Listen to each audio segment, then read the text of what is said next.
কুষ্টিয়া ভেড়ামারা থেকে কক্সবাজারে কিভাবে ট্রেনে করে গেলাম। বেশ অনেকদিন ধরেই কক্সবাজারে ট্রেন চালু হয়েছে কিন্তু আমার আজও যাওয়া হয়ে ওঠেনি। তো ভাবলাম এবার চলেই যাব। প্রথমে উঠেছিলাম চিত্রা ট্রেনে, যেটা কুষ্টিয়ার ভেড়ামারা থেকে ছাড়ে দুপুর 12টা 51-তে। ট্রেনে উঠে প্রথমে এক কাপ কফি খেলাম, এরপরে খেয়েছিলাম একটা সেদ্ধ ডিম। আর এখানে আমাদের ট্রেন প্রায় 2 ঘন্টা দাঁড়িয়েছিল।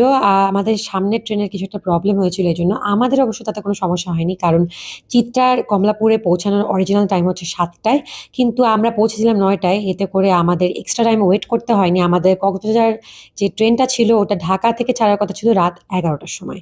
আমরা কমলাপুর স্টেশনে পৌঁছেছিলাম তখন বাজে প্রায় 15টা। খুব খিদা পেয়ে গিয়েছিল আর আমরা আগেই ভেবেছিলাম যে আমরা ফুড পান্ডায় কিছু অর্ডার করব। তো অর্ডার করে দিয়েছিলাম। প্রথমে আমরা অর্ডার করেছিলাম দুটো রাইস বোল, একটা বারবিকিউ হট উইংস, কিন্তু ওদের কাছে রাইস বোল ছিল না, শুধু বারবিকিউ হট উইংসটা পাঠাচ্ছিল। এরপরে এরপরে আমরা দ্বিতীয়বার দুটো চিকেন স্ট্রিপও অর্ডার করি, কারণ শুধু উইংস খেয়ে তো পেট ভরবে না। আর অর্ডারগুলো আমাদের 10:15টার মধ্যেই চলে এসেছিল। তারপরে 10:30টার দিকে দেখলাম ট্রেন প্ল্যাটফর্মে চলে এসেছে, ঢাকা থেকে কক্সবাজার যাবে যে ট্রেন। তারপরে আমরা ভাবলাম যে আগে ট্রেনে উঠি পরে খাওয়া দাওয়া করবো। আমাদের বগি ছিল নাম্বার, বগিতে উঠে পড়লাম। উঠে আমরা আমাদের সিটে বসে পড়েছিলাম। তারপরে ট্রেন ছেড়ে দিল। বেশিক্ষণ সময় নেয়নি, একদম রাইট টাইমে ট্রেন ছেড়ে দিয়েছিল। এরপরে তো খুবই খিদা পেয়েছিল, সেই দুপুর 12টা 51-তে চিত্রা ট্রেনে উঠেছিলাম। এরপরে টুকটাক চা কফি ডিম সিঙ্গারা ছাড়া আর কিছুই খাওয়া হয়নি। বিএফসির এই উইংসগুলো দেখে আর স্মেল নিয়ে এত ভালো লাগছিল, এটা খুবই টেস্টি ছিল, খুবই ইয়ামি করে বসে বসে আমি উইংসগুলো খাচ্ছিলাম।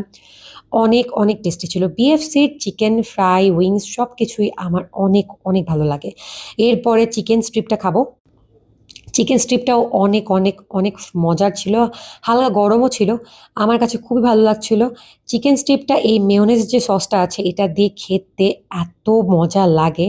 আমার এটা অল টাইম ফেভারিট, ওদের এই মেয়োনেজের যে সসটা। খাওয়া দাওয়া শেষ করে খুবই ক্লান্ত লাগছিল, যেহেতু ডবল জার্নি করছি। বাইরে দেখছিলাম কি সুন্দর সিন সিনারি দেখা যাচ্ছিল। এরপরে আমরা একটু ঘুমিয়ে গিয়েছিলাম, আর ঘুম ভাঙতে আমি দেখলাম ভোর ভোর হয়ে গিয়েছে আর আকাশে প্রচন্ড প্রচন্ড মেঘ। নতুন রুট, তাই খুব ভালো লাগছিল। অনেক গাছপালা ছিল, ছোট ছোট পাহাড়ও ছিল।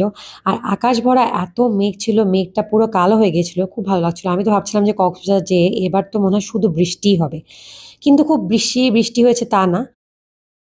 সুন্দর আকাশ দেখতে দেখতে আমি আবারও ঘুমিয়ে পড়েছিলাম। আর এবার ঘুম থেকে যখন উঠেছিলাম তখন দেখি একদম সকাল হয়ে গেছে। আমরা কক্সবাজারে পৌঁছেছিলাম 8:15টার দিকে বা 8:30টার দিকে। আর কক্সবাজার রেল স্টেশনটা এত সুন্দর, আমার খুব ভালো লেগেছে। ধন্যবাদ ভিডিও দেখার জন্য।